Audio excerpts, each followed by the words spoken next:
Ora, boa noite a todos. Estou hoje aqui para falar sobre a aura. Espero então conseguir transmitir este pequeno trabalho que fiz e de alguma forma nós podermos ficar a compreender melhor o que ela é, que influência ela tem em nós e naquilo que nos rodeia. Comecemos então pelo seu conceito. Aura, do termo latino aura, significa vento brando, brisa, o ar, sopro, hálito, brilho. Suposta manifestação etérea que irradia de todos os seres vivos, somente perceptível por pessoas de sensibilidade especial, como é o caso dos médiuns clarividentes. A aura não é um corpo, é a manifestação energética de um determinado corpo, ou seja, são as nossas emanações fluídicas, a energia que nós irradiamos de nós. Pensa-se que a primeira descrição de aura foi realizada meio século antes de Cristo, na antiga Grécia. Os gregos definiram-a como um corpo de luz. A crença de que algumas pessoas irradiam luz é antiga. Na arte religiosa cristã, por exemplo, os santos são representados por um halo luminoso, como nós podemos ver na imagem, o pequenino círculo por detrás da cabeça. Hoje em dia, a aura é descrita como um campo de energia que envolve o nosso corpo e que é influenciada por todos os nossos pensamentos e decisões em toda a nossa existência. Vemos então que a crença da aura já vem de há muitos anos e que nos dias de hoje ela é identificada como um campo de energia. Na Revista Espírita de dezembro de 1862, Allan Kardec diz-nos o seguinte: sabemos que os espíritos estão revestidos de um envoltório vaporoso, formando neles um verdadeiro corpo fluídico, ao qual damos o nome de perispírito, que serve de laço entre o espírito e a matéria corpórea. Mas esse perispírito não está confinado no corpo como dentro de uma caixa. Pela sua natureza fluídica, irradia ao redor e forma em torno do corpo uma espécie de atmosfera vaporosa. Tem as qualidades do pensamento que emana, do espírito, sejam elas boas ou más. Ora, essas irradiações do perispírito é juntamente aquilo que se entende ser a nossa aura. Por isso é que devemos ter cuidado com aquilo que nós pensamos e emitimos. No livro A Evolução em Dois Mundos, André Luiz dá-nos uma definição de aura. Considerando-se toda a célula em ação por unidade viva, qual motor microscópico em conexão com a usina mental, é claramente compreensível que todas as agregações celulares emitam radiações e que essas radiações se articulem através de sinergias funcionais a se constituírem de recursos que podemos nomear por tecidos de força em torno dos corpos que as exteriorizam. Então vemos que a célula ela é uma unidade viva, que de tão pequenina que ela só é perceptível microscopicamente e que ao mesmo tempo ela tem ligação com a nossa usina mental, que é o nosso pensamento, e à qual ela obedece. Nós sabemos que no universo tudo é energia. Cada célula vai trabalhar no nosso corpo como se fosse um dínamo gerando cargas energéticas. A reunião dessas células emite então os tais tecidos de força que André Luiz nos fala. Todos os seres vivos, por isso, do mais rudimentar aos mais complexos, se revestem de um halo energético que lhes corresponde à natureza.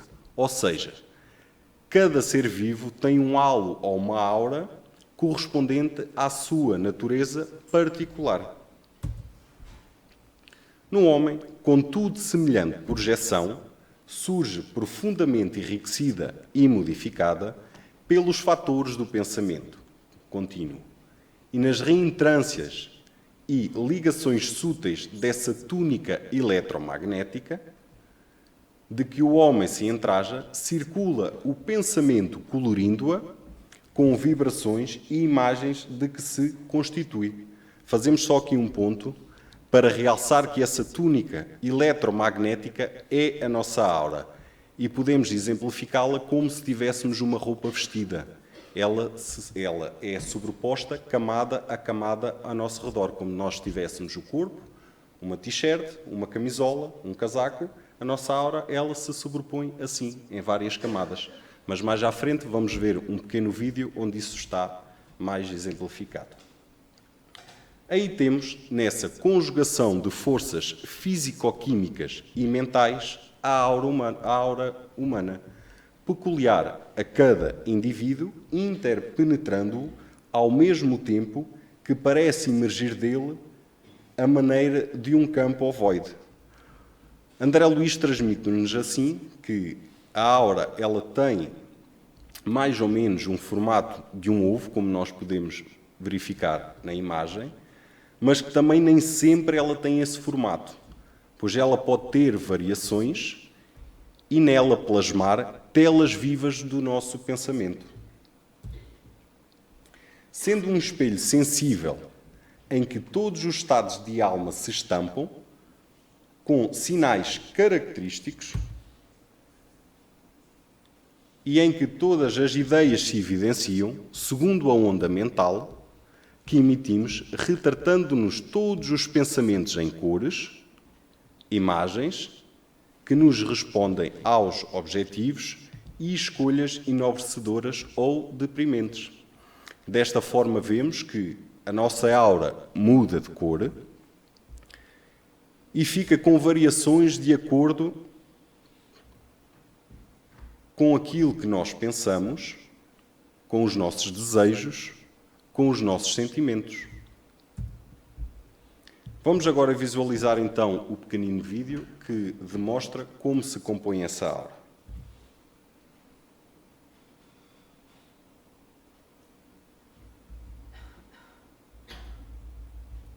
Não está a sair som, Pedro.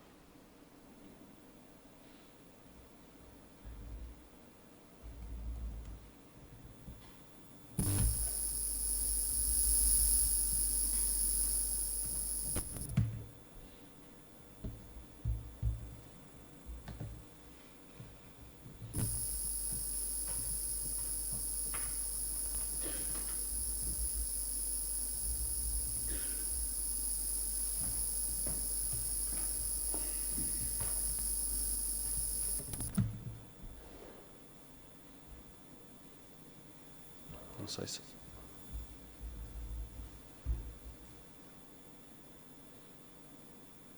Não sei se...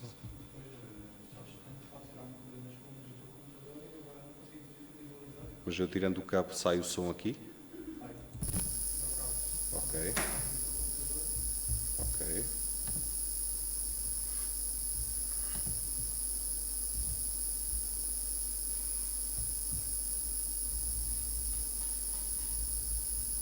Mesmo assim.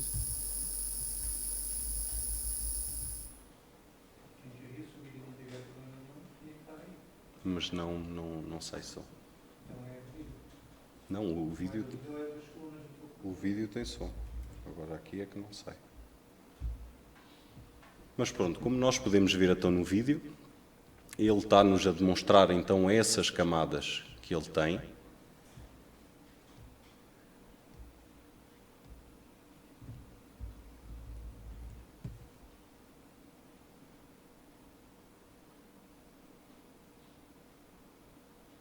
Aqui, então, as tais camadas que se sobrepõem umas sobre as outras.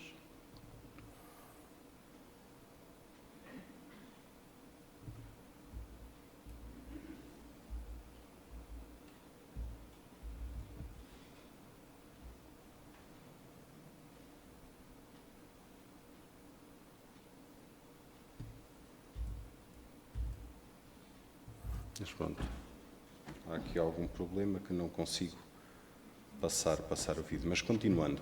Então, essas camadas, elas são compostas por corpo físico, o envoltório material que põe o espírito em relação com o mundo exterior, o duplo etéreo, que é o elo de ligação entre dois corpos de planos distintos, o corpo físico e o corpo astral. É a energia que representa a vitalidade do corpo físico. Depois nós temos o corpo astral, a aura das emoções e dos sentimentos.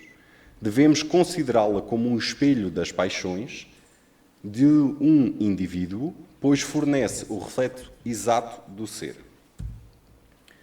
Temos o corpo mental, que reflete a personalidade fixa do homem, evidenciando o raciocínio e os processos de mentalização do indivíduo. Temos o corpo causal, a aura das causas, do processo que se vai desenvolvendo na pessoa através das suas reencarnações, resumindo, todo o conhecimento profundo de um ser, e o mais conhecido para todos nós, os centros de força, também conhecidos como os chakras, que são os centros energéticos distribuídos pelo corpo. Passando agora para a parte da ciência, vamos falar de um estudo pioneiro que foi utilizado para comprovar a existência da aura, que é a fotografia Kirlian. Quem oficializou e aperfeiçoou esta técnica foi um engenheiro elétrico, Simeon Kirlian, e a sua esposa Valentina Kirlian, em 1939, na Rússia. A fotografia Kirlian, conhecida também como bioeletrografia ou bioeletrograma, é uma técnica de fotografia, onde se trata de fotografar a ionização dos gases e vapores que são exalados pelos corpos de todos os seres vivos, sejam eles pessoas, animais ou plantas, e também de objetos inanimados. A princípio, o funcionamento é simples. Um objeto é colocado em uma chapa fotográfica que está ligada a uma fonte de alta tensão. Quando a tensão é ligada, é momentaneamente aplicada ao objeto, criando assim uma fotografia Kirlian. Como nós podemos visualizar, a primeira imagem é uma máquina de fotografia Kirlian. Nós vemos a mão colocada sobre essa chapa fotográfica e na segunda imagem nós temos então a ionização dos gases e vapores que ficam fotografados quando este processo é feito. A aura retratada em volta do corpo fotografado representa o movimento das células que fazem parte da construção e desconstrução dos corpos. Esse efeito é conhecido como corona, porque parece uma coroa ao redor dos corpos. A corona pode ser vista em seres vivos, plantas e animais e em itens de metal, como nós podemos visualizar. A primeira imagem nós temos uma mão, a segunda nós temos um animal, a terceira nós temos uma folha e a quarta uma chave que é o mineral. Passamos agora para a parte dos fluidos. As energias extrafísicas, ou como dizemos na doutrina espírita, os fluidos, estão sempre no nosso redor, espalhados no espaço em sua forma natural. A todo momento estamos absorvendo e emitindo fluidos. Acontece que quando absorvemos os fluidos em seu estado puro, eles acabam por sofrer modificações e se personalizam, refletindo as nossas qualidades elevadas ou os nossos defeitos. Assim, quando interagimos com o ambiente, exteriorizamos fluidos bons, positivos, ou fluidos maus, negativos, formando ao nosso redor uma psicosfera agradável ou desagradável.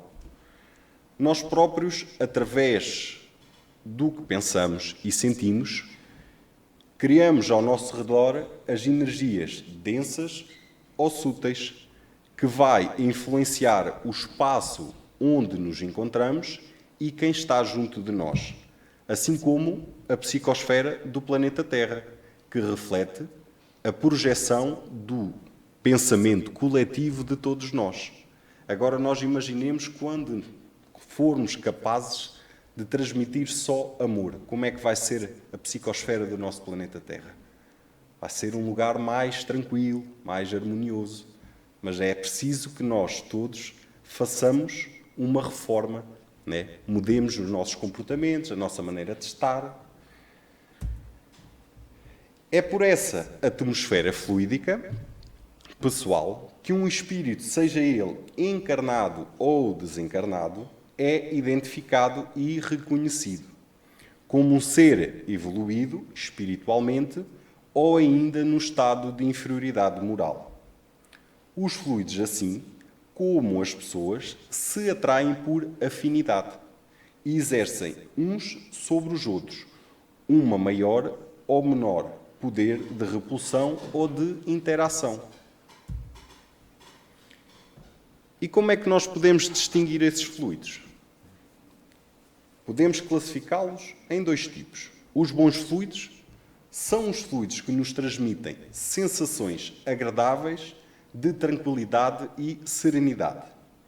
Os maus fluidos são os fluidos pesados que nos transmitem sensações desagradáveis, violentas e de mal-estar físico, como, por exemplo, a dor de cabeça ou a cabeça pesada, os arrepios e entre outros que podíamos denominar. Estes fluidos estão em sintonia com aquilo que nós pensamos e irradiamos. Se nós queremos sentir e absorver bons fluidos, o que é que precisamos de fazer? Precisamos vibrar no mesmo sentido, não é? Produzir esses tais fluidos bons. Quanto maior é o trabalho de reforma íntima do indivíduo, através da melhoria do caráter, da disciplina dos pensamentos, das palavras e das ações, da prática da caridade desinteressada e do perdão, a psicosfera pessoal adquire as qualidades elevadas, transformando-se em fluidos salutares e benéficos, deixando em qualquer lugar onde se encontre o indivíduo possuidor dessas energias um ambiente de equilíbrio e paz. Vemos assim, então, o que é importante nós fazermos a reforma íntima, né? Despirmos o homem velho que nós somos. E assim, podermos, através dessa reforma íntima, estarmos melhores, né? Para podermos vibrar melhor e também para nos podermos doar melhor, porque só assim nós vamos conseguir modificar o nosso mundo Terra, através desta reforma íntima. No entanto, se o indivíduo ainda permanece apegado aos hábitos inferiores, à violência, aos maus pensamentos, ao sacrasmo e a todas as mazelas da inferioridade moral, arrastam para junto de si, além de uma psicosfera desagradável, um conjunto de espíritos malfeitores, que compartilham das mesmas ideias, estabelecendo um processo obsessivo de dependência psíquica perigosa. Então, mais uma vez, nós vemos que devemos ter cuidado com aquilo que nós pensamos e emitimos. Não podemos falar da aura sem falar de fluidos e, por sua vez, sem falarmos da irradiação. Possuímos em nós mesmos, pelo pensamento e vontade, um poder de ação que se estende além dos limites da nossa esfera corporal. Os nossos pensamentos e sentimentos podem ser irradiados a longas distâncias no mesmo plano de vida, ou entre os planos físico e espiritual. Assim é, irradiação, o ato ou efeito de emitir ondas, lançar raios de luz, de calor ou vibrações. De acordo com a nossa doutrina, as vibrações são as projeções do pensamento ou do sentimento, as energias que conseguimos emitir de nós mesmos. Vamos agora ver a postura que devemos adotar. Alimentação equilibrada. Ela influencia mais do que aquilo que pensamos o nosso estado energético. Excluir vícios como o alcoolismo, o tabagismo, o consumo de drogas, entre outros vícios, provocam graves lesões na nossa aura, fazendo com que ela fique desarmonizada, perdendo assim a forma ovoide e adquirindo uma forma irregular. Como nós podemos ver na imagem da esquerda, nós temos uma aura harmonizada. E do lado direito nós temos uma aura conturbada, ou seja, sujeita a estas vicissitudes. Cuidado na linguagem. Não devemos expressar palavras densas e com intenção negativa, porque as palavras, elas têm energia. Então, quando nós agimos desta forma, nós emitimos energias densas. Dominar sentimentos passionais e instintivos, libertando-nos das paixões e não agir pelo impulso, mas sim pela reflexão antes do impulso. Por isso é que nós temos consciência para não agirmos com o instinto. A gente deve sempre refletir antes de ter a ação. Procurar manter um comportamento cristão. Que somos, né? Somos seguidores de Cristo. Devemos seguir os ensinos de Jesus. Oi? Que eu já modifiquei isto. Devemos seguir os ensinos de Jesus na prática da caridade, do amor, da fraternidade, da benevolência, do perdão, da exemplificação e dessa forma pôr em prática no nosso dia-a-dia como ferramenta e modelo de aperfeiçoamento. E nós olhamos para os dias atuais. Jesus já veio junto de nós há 2022 anos. E o que é que nós fazemos para mudar? Continuamos a alimentar o materialismo, continuamos a alimentar as guerras e assim, desta forma, alimentando o ter e não o ser, que é importante nós sermos. Concluímos assim que a aura na espécie humana reflete os diversos estados de consciência que o ser pode apresentar, desde os graus instintivos mais primitivos até aos voos mais expressivos do altruísmo, melhorando a nossa conduta e o fluxo dos nossos pensamentos, direcionando-o para a prática do bem, teremos uma aura saudável. Para desenvolver a mente, devemos mantê-la sob treinamento contínuo, vigiando-a a cada segundo, permitindo apenas vibrações construtivas. Devemos ainda adotar hábitos salutares, eliminando vícios, maus pensamentos e sentimentos, aplicar-se ao estudo, à meditação e à prece. Acima de tudo, porém, devemos praticar efetivamente o amor ao próximo. Desta forma, finalizamos a nossa palestra. Esperamos ter conseguido transmitir este pequenino estudo que nós fizemos e pela vossa atenção, muito obrigado.